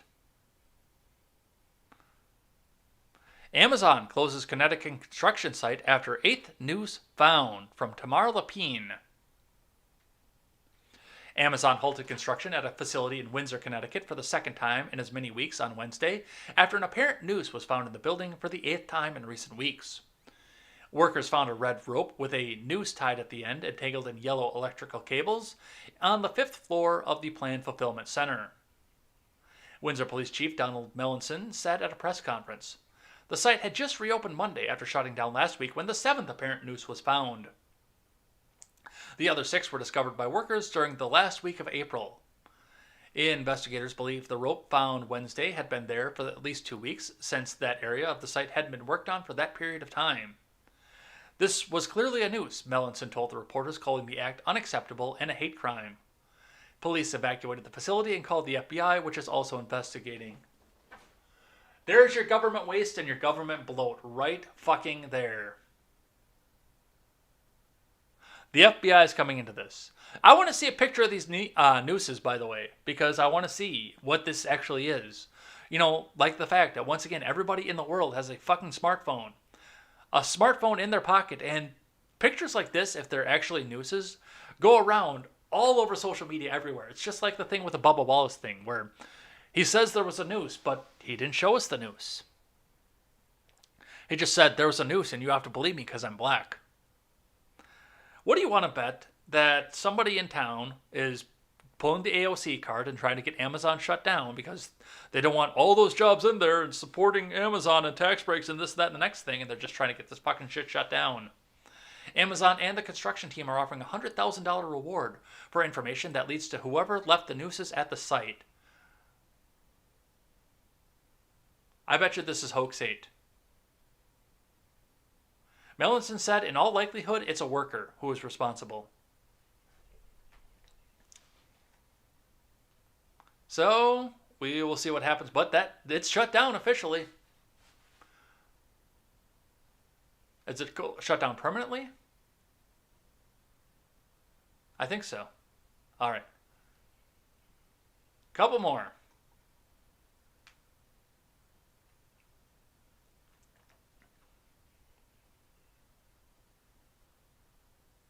Postal worker admits to dumping New Jersey election ballots into garbage, from Joshua Jongsma.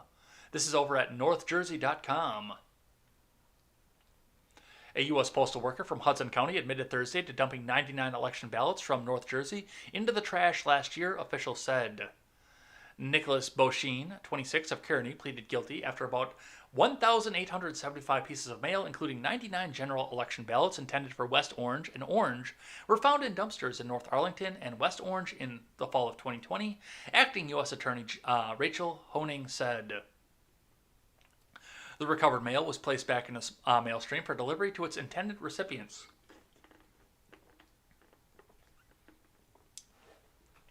In an earlier hearing, U.S. Attorney Sarah Mirren said there was no indication that there was any political motive. Okay, that may be true and that may not be true. I'm not going to speculate on the political motive of this. It is very suspicious because it was happening at the time that the ballots were going around. But I do want to point out the fact that even if this is not politically motivated in the slightest anywhere, this still shows the vulnerability of the mail-in ballot system, because you have another link in the chain of custody and something bad could happen. It might not be politically motivated, but it might be enough to sway something and change something. Once there is a chain of custody involved, you have problems that could happen. But don't worry. I mean, there was no fraud in this election. Nothing bad happened, and this was 100% the safest and most secure election in history. Honk, wink, wink. In addition to the ballots, there were 627 pieces of first class, 873 pieces of standard class, 2 pieces of certified mail, 276 campaign flyers from local candidates for West Orange Town Council Board of Education recovered. Yeah, even if there isn't anything political going on with this, which that will be for the courts to decide, but even if there isn't, this is still a break in the chain of command. And chain of custody, rather, not command. All right. From KTVB.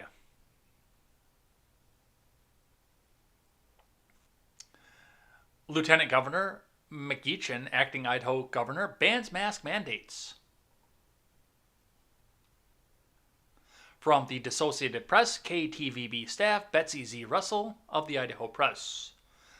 Republican Lieutenant Governor Janice McGeachin on Thursday issued an executive order banning masks and mask mandates statewide among state political entities. McGeachin is serving as acting governor while Republican Governor Brad Little is out of state at the Republican Governors Association conference. He's expected to return Thursday evening. The executive order was signed by Republican Secretary of State Lawrence Denny and went into effect at 11 a.m. Little has never issued a statewide mask mandate, but some counties and cities have, as have the schools.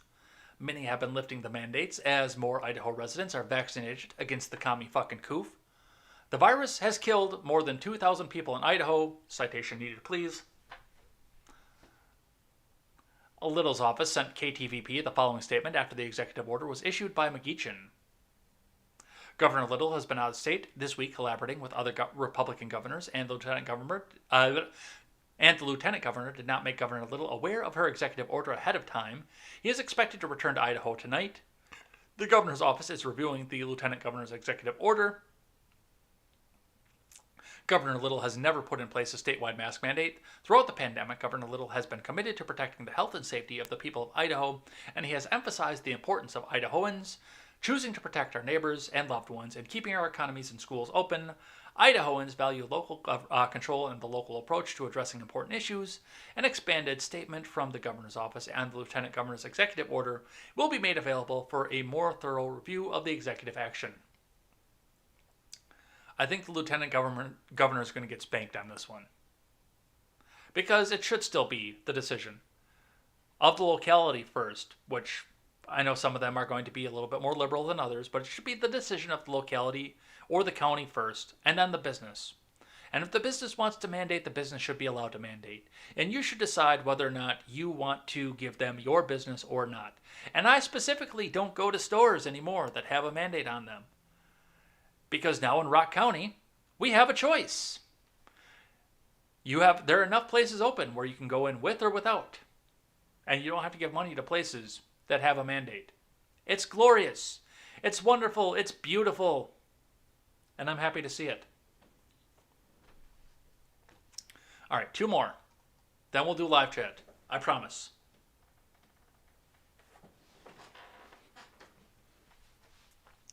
Detroit now paying $50 to anyone who convinces someone to get a vaccine. From Jack Nissen. Yeah, we're about a critical mass right now. Everyone who wants the vaccine has got the vaccine. Everybody who doesn't want the vaccine is going to go watch The Price is Right.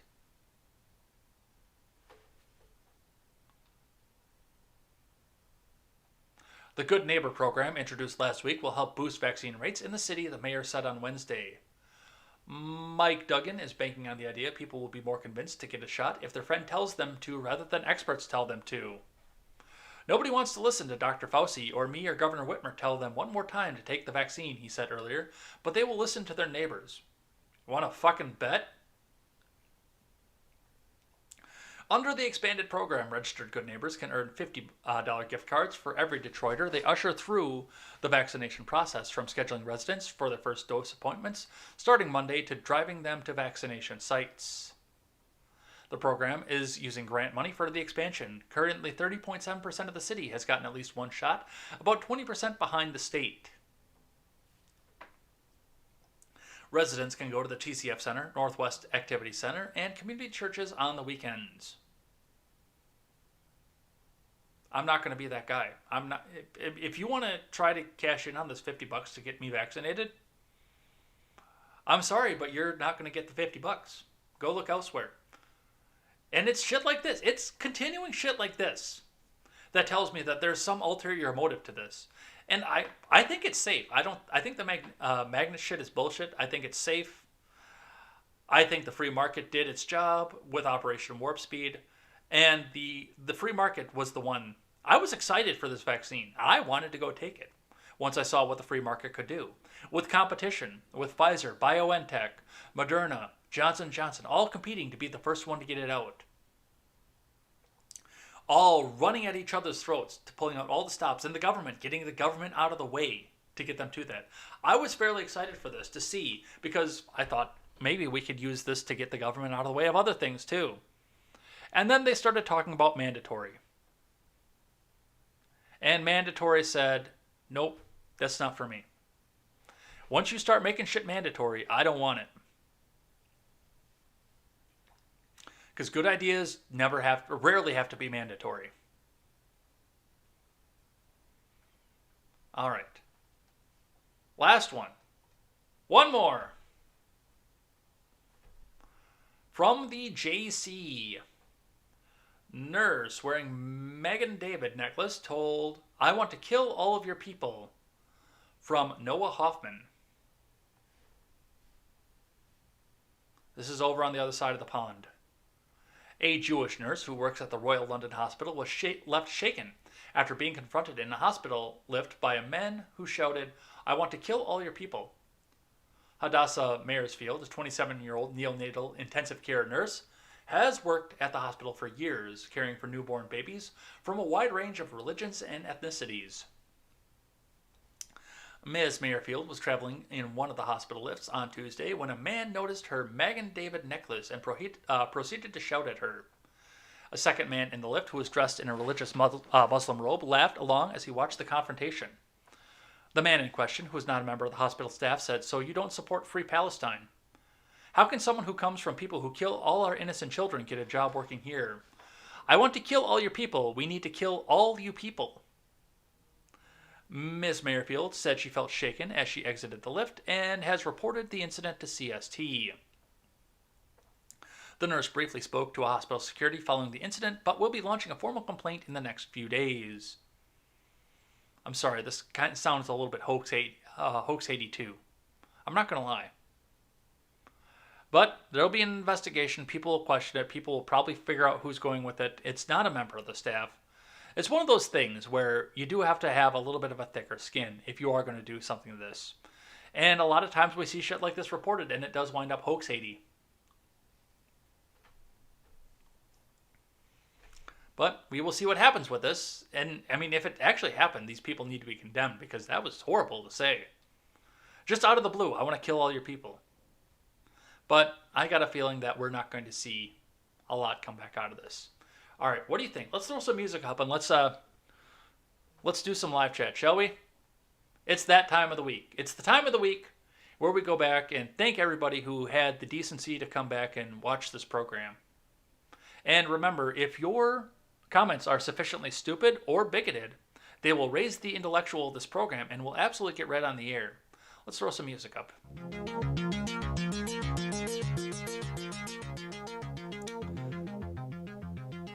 All right, what do we got here? I'll get this up here so you guys know to get your messages in and see what your last messages are. But let's check back through the week. First off, starting on Monday, we had Ron Helton in a couple of his different forms. We had Sully Blue, Random Randy, Question Lesson Learned. Over there on Twitch came and joined us, Mad Cow Mark from the other side of the world. Thanks for coming and hanging out with us. Big Papa Fascist, also over on the Twitch side. It's always Twitch. You notice? Shilaga 1984 and Arvold rounded out our Monday here. On Tuesday, we had Quest Fanning, Fractal Dust Bear, who is a member of Steven's audience, who's come over and joined us. By the way, if you're over on the Twitch side, stay logged in after you see the title card, because we will be going and rating Mr. Steven Ignoramus as soon as we're done here. So stick around. He's a great guy. He's one of my best friends. And yeah, absolutely, we'll go over and see him. We had Ron Helton, Sully Blue, Greg Murray, Nephilim Ninja of Nibiru came in and hung out with us on Tuesday, Random Randy, Luke Wee came over, and Shilaga 1984. On Wednesday, we had Quest Fanning, Ron Helton, Shilaga 1984, Sully Blue, T-Bird the Herd. That's an interesting name, but glad to see you come in here and hang out with us. Mad Cow Mark was in here, and Random Randy was rounded out our Wednesday. On Thursday, we had Quest Fanning, Fractal Dust Bear, Shilaga 1984, Nephilim Ninja of Nibiru. Linda Cloud came in and joined us yesterday. Mr. Morto, who was not happy that I wasn't stopping what I was doing to read the live chat. Too bad he's not here right now, because I'm thanking him right now for coming and hanging out with us a couple times. Random Randy was here. Vampire Hunter D rounded out our Twitch today. Let's see what else we have. You guys were busy today. Let's expand this out so we can scroll up faster. And we didn't quite make the 2 hours, but I thought we were going to. You guys have so many messages in here, we can't even get back to the beginning, which is awesome. But we'll start here with Sully Blue over here. He says he's waiting for the first Yeehaw boy to lift the electric F-150 and take it mudding. I am too, kinda. I kinda want to see how that goes. I actually want to see how it performs with the electric. because you have all your torque on demand instantly as soon as you hit that pedal. So you won't get the sound out of it, but you'll definitely get the fun. So we'll see what happens. Ron Helton says a bigger role. We all died. They can't even get trains to run on time. Nephilim Ninja says it's kind of like Joe isn't planning for the future. What could he be thinking? Well, he doesn't have a lot of future left. One thing to go. Nephilim Ninja of Nibiru says we finally found the hill will die on. The budget. Ron Helton says negotiate. I thought we didn't negotiate with terrorists. And then he had a comment to be laughing out loud. Somebody get the jacket, Ed has lost it. When I started laughing at the Congress actually working. Nephilim says we've recently changed that policy for terrorists and hackers around. Yup. Colonial Pipeline right there. You guys rock. Sounds like federal bailout for lockdown states. The added mumble in the Biden imitation really nails it for me. We got our budget going, man. Come on.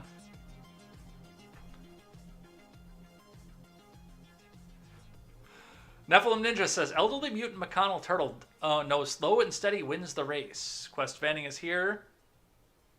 And I had to go double check to make sure that we were on Twitch. It's still frozen on my end, by the way. We're still on a New York Post article, and it's not doing anything, but we can still use the data stream to go and bring ourselves back into the daily ignoramus.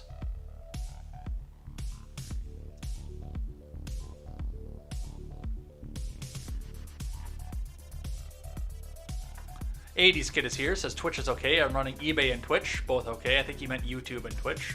But you can be using eBay too. A nice buying things platform. By the way, we also had Temp Mia and Fritzcast over on the Instagram side. So thank you guys as well. Random Randy says he's worried that people are stupid because they are. They are. '80s Kid says, I want Trump back so bad. Just to see the Dem supporters and the young turds have a complete meltdown. It would be so delicious. It would be. It's awesome. Ron Helton says core principles of conservatism since when? We have Sir Simpin 123 says the Middle East just needed democracy. The Bushes helped them. No, the Bushes are fucking war pigs. He was a good president. You should be respectful of the Bushes. I think this is a parody account. I'm not gonna lie. But no, fuck the Bushes and their warmongering asshole, bitch, fit, everything. Nephilim said, you're gonna lose that guy with that kind of attitude.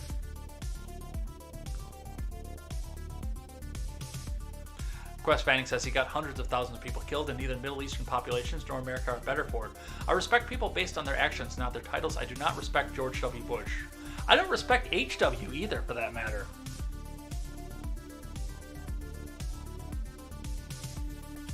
Is that respectfully? The office of president deserves better. No, the office of president deserves all the ire that it gets.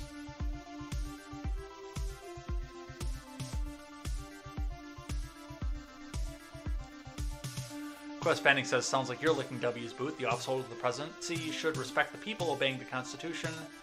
None has in a long time. The president's supposed to serve the people, not the other way around. Random Randy says Biden was quoted saying, they told me there would be more kids than anyone could sniff in a lifetime. But I said I was up to that challenge.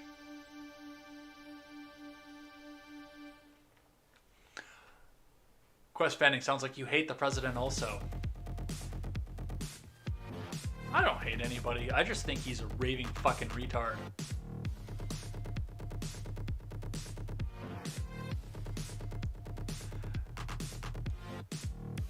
Random Randy says a vote against Biden is a vote against ice cream itself.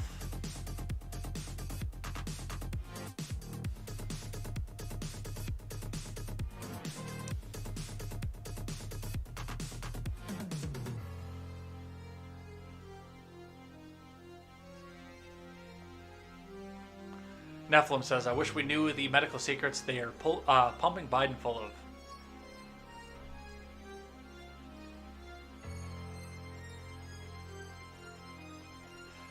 Kim Gardner. Sir Simpson says, I watched both sides of the news, Fox and MSN. Well, there's a lot more than that, and Fox is pretty much Democrat at this point, too.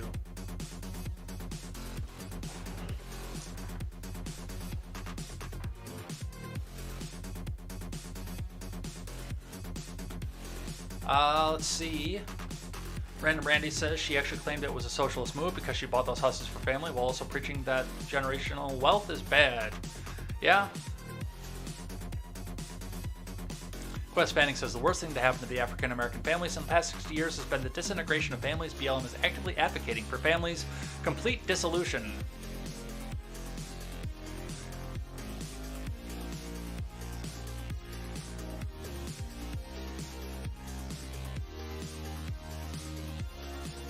Quest says, I appreciate the work The Economist does, but it's always been open about its political ideals.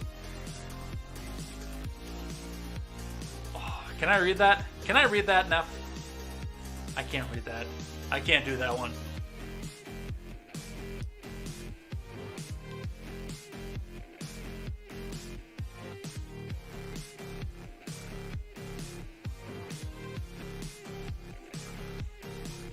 Quest says, I kind of like the idea of police doing less to escalate the situation. They could actually do well to get some training from Marines. I can see that. De-escalation should be at the heart of their training. Absolutely.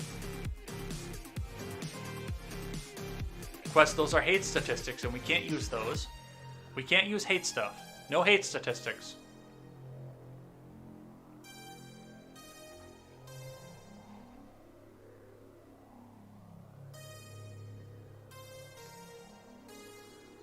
Neff says, you need to be able to draw, there is no point. Yeah.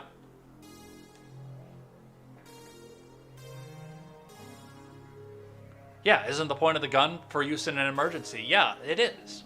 So if you need to seek permission, if you can seek permission, you're not in an emergency, and you shouldn't need to draw.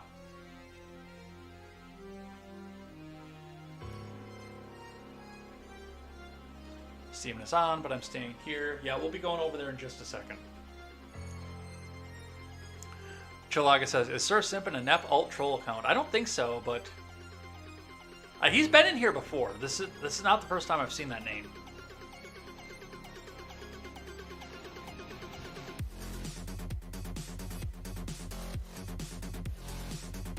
We got some mask discussion over here. Chilaga's trying to think of a Dutch oven joke.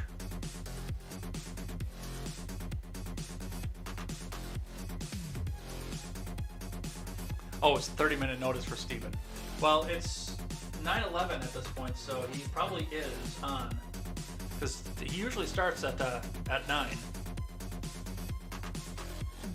Should be on about 10:09, 9:99 Central.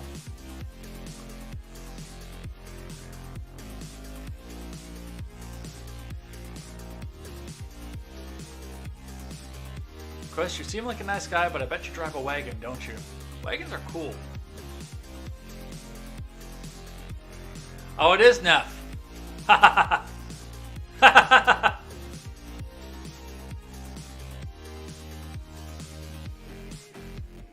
Nice.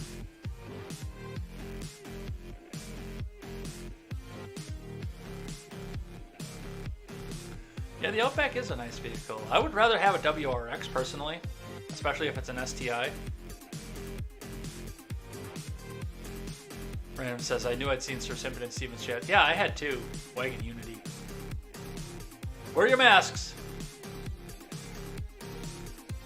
No proof of election fraud if we never look into it. We'll always be able to make that claim. Linda Cloud is here. Good morning, y'all. Good Morgan. I'm sorry. Guten Morgen. Ja. The lieutenant governor wanted to wear the big boy pants. Yeah, probably. It's like when they found 200,000 illegals registered to vote in California and then, based off no investigation, claimed there was no proof that they did vote.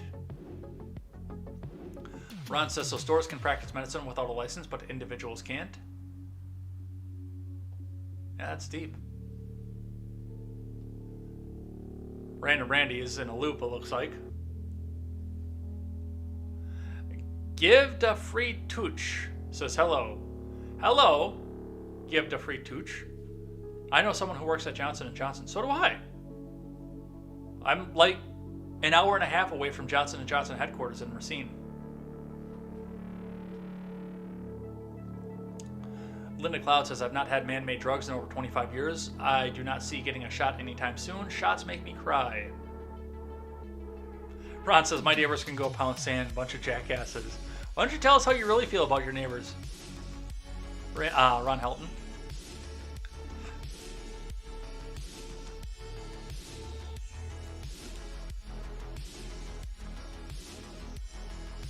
Let's see.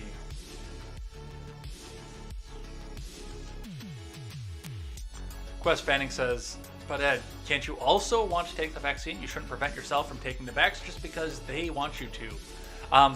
You're actually supposed to put triple parentheses around the they, because they want you to. Actually, don't do that, because then Susan will delete your message, and I'll never see it. No, once they started talking about mandatory, it was done for me on that point, because I sensed an ulterior motive to this. A massive ulterior motive to the vaccine, and I don't like it, and I don't want to find out what it is. In 5 years, when we start to see the advertisements out there, if you were injured because you took the COVID vaccine, we're going to start seeing that somewhere down the line. That's going to be on whatever replaces late night cable television, because I'm sure that the cable cord is getting cut at some point too, as people stop buying it. Chilaga says, I hope my comment went through on Tuesday. I can't lose the streak. Yeah, I got you. On Tuesday.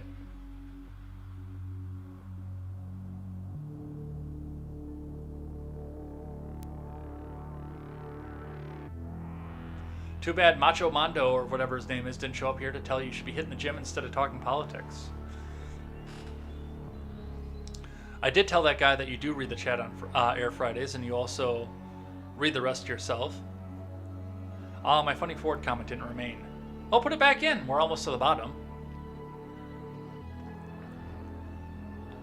Interesting fact, in 50 years of operation, Amtrak Hanover had a profitable year. Nice. I said a Ford should make an ad that says, Ford's all-electric F-150 so quiet the reporters won't hear you rolling up on them. Oof.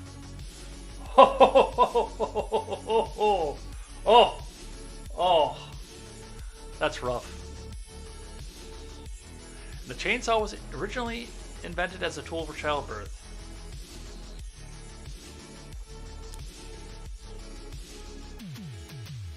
Random Randy says, I'm all for electric vehicles. I can't stand behind all the CO2 expelled during their creation, though. Yeah, I mean, electric vehicles are cool, but you're not offsetting anything by making them. That's the problem.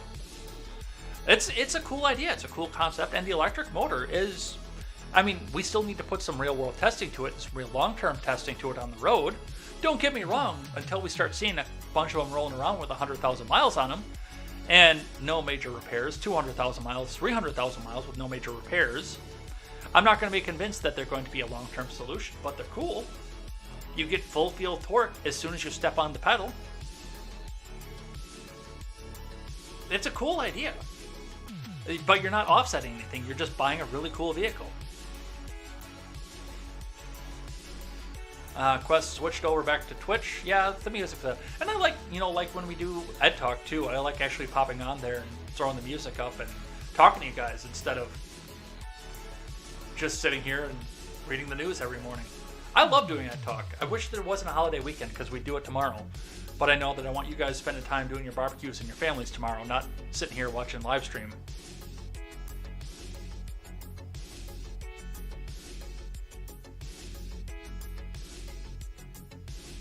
Sorry, but I found myself getting triggered, and I was like, wait a minute, I know this tone. The point was to trigger. The wagon part was the perfect reveal.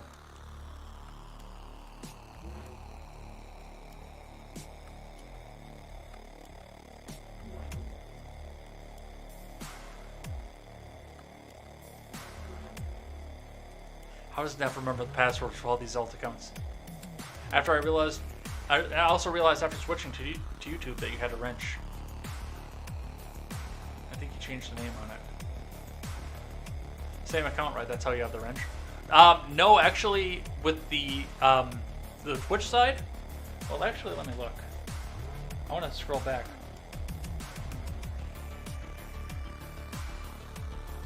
Because if I can find one where He was Sir Simpin.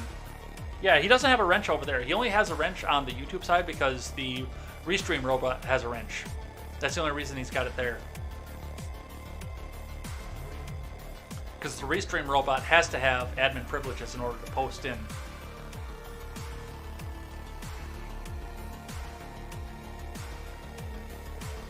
Bus says, I really hope they let up on pushing the backs for the kids. We've had enough fights. I miss being able to make triple parentheses jokes. Yeah. Can I say hooked on He Bronx? Well, you did. We're doomed. Doomed! Neff says, thanks for putting on the show on a regular basis. Great stuff. Yeah. Ron says, I think electric will cause more pollution than toxic waste, not less. I'm sure that it is. And Quest says, is this Bo Collins music? I can look. We can go look at the pretzel rocks. Except I've got the screen in front of me here. Looks like it's Terminate by Fingers is the name on it. I can actually move myself up here. That's what the title track is on it, so you guys can see that. Alright, let's get out of here. Let's switch up the music and get the fuck going to work. Reminder, if you're over on Twitch, stick around. We will go right into the Daily Ignoramus, so come and hang out. But let's switch up to here. Let's get the music up and let's go.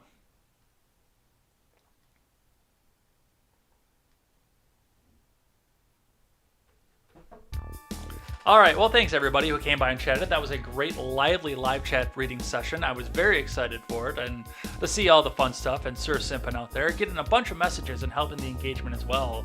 Always like seeing that. Always love hanging out with you guys. Love reading your messages. We will have no stream tomorrow because, for obvious reasons, it's holiday weekend. Go spend some time with your families.